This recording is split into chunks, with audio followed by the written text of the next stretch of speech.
Lin Biao. Long live the victory of People's War. The international significance of Comrade Mao-Tse Tung's theory of People's War. The Chinese Revolution is a continuation of the Great October Revolution. The road of the October Revolution is the common road for all people's revolutions. The Chinese Revolution and the October Revolution have in common the following basic characteristics. 1. Both were led by the working class with a Marxist-Leninist party as its nucleus. 2. Both were based on the worker-peasant alliance. 3. In both cases state power was seized through violent revolution and the dictatorship of the proletariat was established. 4. In both cases the socialist system was built after victory in the revolution. 5. Both were component parts of the proletarian world revolution. Naturally, the Chinese Revolution had its own peculiar characteristics. The October Revolution took place in imperialist Russia, but the Chinese Revolution broke out in a semi-colonial and semi-feudal country. The former was a proletarian socialist revolution, while the latter developed into a socialist revolution after the complete victory of the new democratic revolution. The October Revolution began with armed uprisings in the cities and then spread to the countryside, while the Chinese Revolution won nationwide victory through the encirclement of the cities from the rural areas and the final capture of the cities. Comrade Mao-Tse Tung's great merit lies in the fact that he has succeeded in integrating the universal truth of Marxism-Leninism with the concrete practice of the Chinese Revolution and has enriched and developed Marxism-Leninism by his masterly generalization and summation of the experience gained during the Chinese people's protracted revolutionary struggle. Comrade Mao-Tse Tung's theory of People's War has been proved by the long practice of the Chinese Revolution to be in accord with the objective laws of such wars and to be invincible. It has not only been valid for China, it is a great contribution to the revolutionary struggles of the oppressed nations and peoples throughout the world. The People's War led by the Chinese Communist Party, comprising the War of Resistance and the Revolutionary Civil Wars, lasted for 22 years. It constitutes the most drawn-out and most complex people's war led by the proletariat in modern history, and it has been the richest in experience. In the last analysis, the Marxist-Leninist theory of proletarian revolution is the theory of the seizure of state power by revolutionary violence, the theory of countering war against the people by people's war. As Marx so aptly put it, force is the midwife of every old society pregnant with a new one. Footnote 1. It was on the basis of the lessons derived from the People's Wars in China that Comrade Mao-Tse Tung, using the simplest and the most vivid language, advanced the famous thesis that political power grows out of the barrel of a gun. Footnote 2. He clearly pointed out, the seizure of power by armed force, the settlement of the issue by war, is the central task and the highest form of revolution. This Marxist-Leninist principle of revolution holds good universally, for China and for all other countries. Footnote 3. War is the product of imperialism and the system of exploitation of man by man. Lenin said that war is always and everywhere begun by the exploiters themselves, by ruling and oppressing classes. Footnote 4. So long as imperialism and the system of exploitation of man by man exist, the imperialists and reactionaries will invariably rely on armed force to maintain their reactionary rule and impose war on the oppressed nations and peoples. This is an objective law independent of man's will. In the world today, all the imperialists headed by the United States and their lackeys, without exception, are strengthening their state machinery, and especially their armed forces. U.S. imperialism, in particular, is carrying out armed aggression and suppression everywhere. What should the oppressed nations and the oppressed people do in the face of wars of aggression and armed suppression by the imperialists and their lackeys? Should they submit and remain slaves in perpetuity? Or should they rise in resistance and fight for their liberation? Comrade Mao-Tse Tung answered this question in vivid terms. He said that after long investigation and study the Chinese people discovered that all the imperialists and their lackeys have swords in their hands and are out to kill. The people have come to understand this and so act after the same fashion. 5. This is called doing unto them what they do unto us. In the last analysis, whether one dares to wage a tit-for-tat struggle against armed aggression and suppression by the imperialists and their lackeys, whether one dares to fight a people's war against them, means whether one dares to embark on revolution. This is the most effective touchstone for distinguishing genuine from fake revolutionaries and Marxist-Leninists. In view of the fact that some people were afflicted with the fear of the imperialists and reactionaries, Comrade Mao-Tse Tung put forward his famous thesis that the imperialists and all reactionaries are paper tigers. He said, all reactionaries are paper tigers. In appearance, the reactionaries are terrifying, but in reality they are not so powerful. From a long-term point of view, it is not the reactionaries but the people who are really powerful.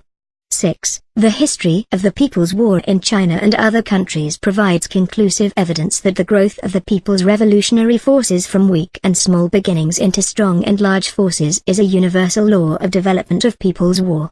A People's War inevitably meets with many difficulties, with ups and downs and setbacks in the course of its development, but no force can alter its general trend towards inevitable triumph. Comrade Mao-Tse Tung points out that we must despise the enemy strategically and take full account of him tactically. To despise the enemy strategically is an elementary requirement for a revolutionary. Without the courage to despise the enemy and without daring to win, it will be simply impossible to make revolution and wage a people's war, let alone to achieve victory. It is also very important for revolutionaries to take full account of the enemy tactically. It is likewise impossible to win victory in a people's war without taking full account of the enemy tactically, and without examining the concrete conditions, without being prudent and giving great attention to the study of the art of struggle, and without adopting appropriate forms of struggle in the concrete practice of the revolution in each country and with regard to each concrete problem of struggle. Dialectical and historical materialism teaches us that what is important is not that which at the given moment seems to be durable and yet is already beginning to die away, but that which is arising and developing, even though at the given moment it may not appear to be durable, for only that which is arising and developing is invincible. Why can the apparently weak newborn forces always triumph over the decadent forces which appear so powerful? The reason is that truth is on their side and that the masses are on their side, while the reactionary classes are always divorced from the masses and set themselves against the masses. This has been borne out by the victory of the Chinese Revolution, by the history of all revolutions, the whole history of class struggle and the entire history of mankind. The imperialists are extremely afraid of Comrade Mao-Tse Tung's thesis that imperialism and all reactionaries are paper tigers, and the revisionists are extremely hostile to it. They all oppose and attack this thesis and the Philistines follow suit by ridiculing it. But all this cannot in the least diminish its importance. The light of truth cannot be dimmed by anybody. Comrade Mao-Tse Tung's theory of people's war solves not only the problem of daring to fight a people's war, but also that of how to wage it. Comrade Mao-Tse Tung is a great statesman and military scientist, proficient at directing war in accordance with its laws. By the line and policies, the strategy and tactics be formulated for People's War, he led the Chinese people in steering the ship of the People's War past all hidden reefs to the shores of victory in most complicated and difficult conditions.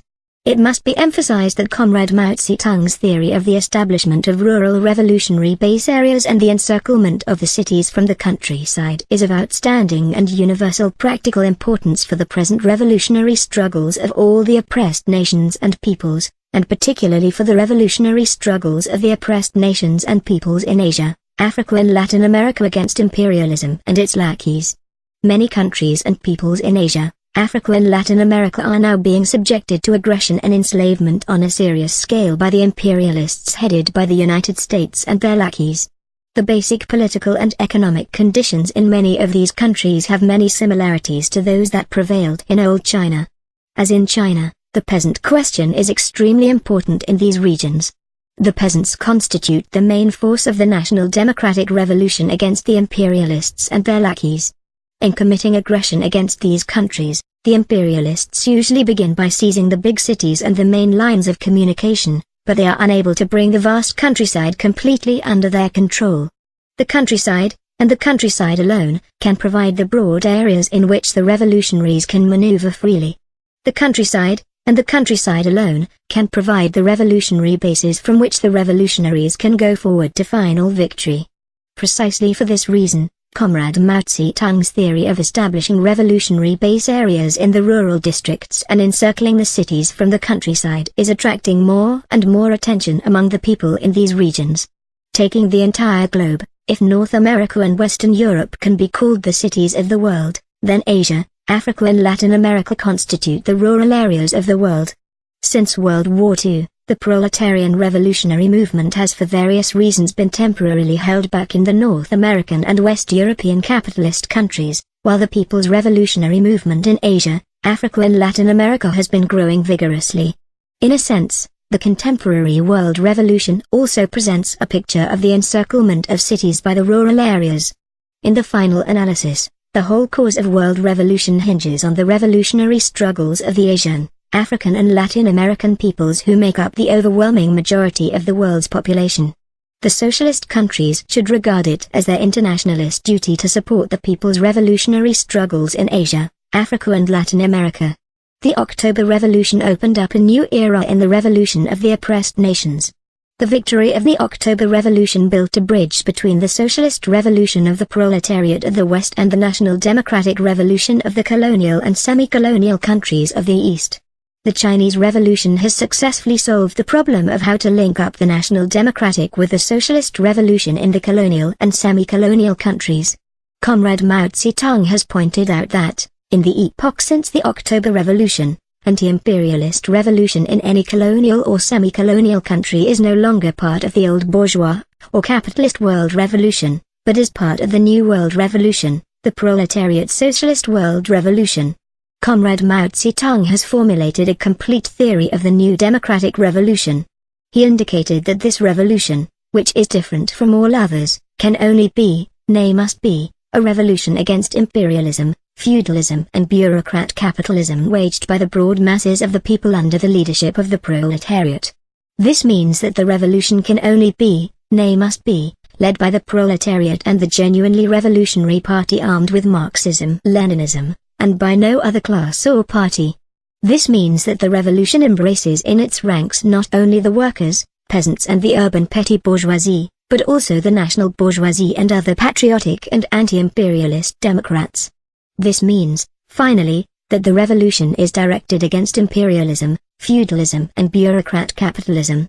The new democratic revolution leads to socialism, and not to capitalism.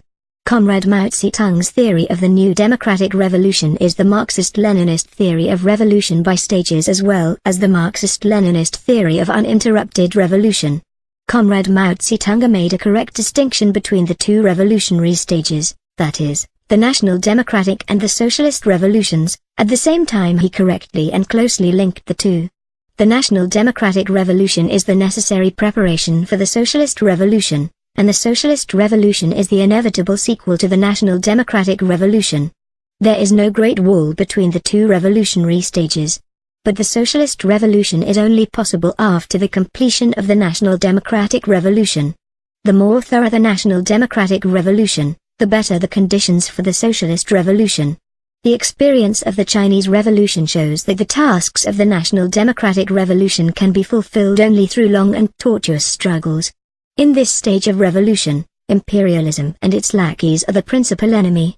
In the struggle against imperialism and its lackeys, it is necessary to rally all anti-imperialist patriotic forces, including the national bourgeoisie and all patriotic personages.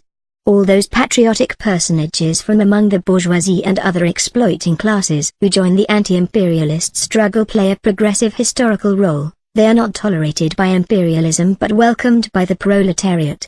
It is very harmful to confuse the two stages, that is, the national democratic and the socialist revolutions. Comrade Mao-Tse criticized the wrong idea of accomplishing both at one stroke, and pointed out that this utopian idea could only weaken the struggle against imperialism and its lackeys, the most urgent task at that time. The Kuomintang reactionaries and the Trotskyites they hired during the War of Resistance deliberately confused these two stages of the Chinese Revolution, proclaiming the theory of a single revolution and preaching so-called socialism without any communist party, wipe out any revolution and prevent the advance of the national democratic revolution, and they used it as a pretext for their non-resistance and capitulation to imperialism. This reactionary theory was buried long ago by the history of the Chinese Revolution. The Khrushchev revisionists are now actively preaching that socialism can be built without the proletariat and without a genuinely revolutionary party armed with the advanced proletarian ideology, and they have cast the fundamental tenets of Marxism-Leninism to the four winds.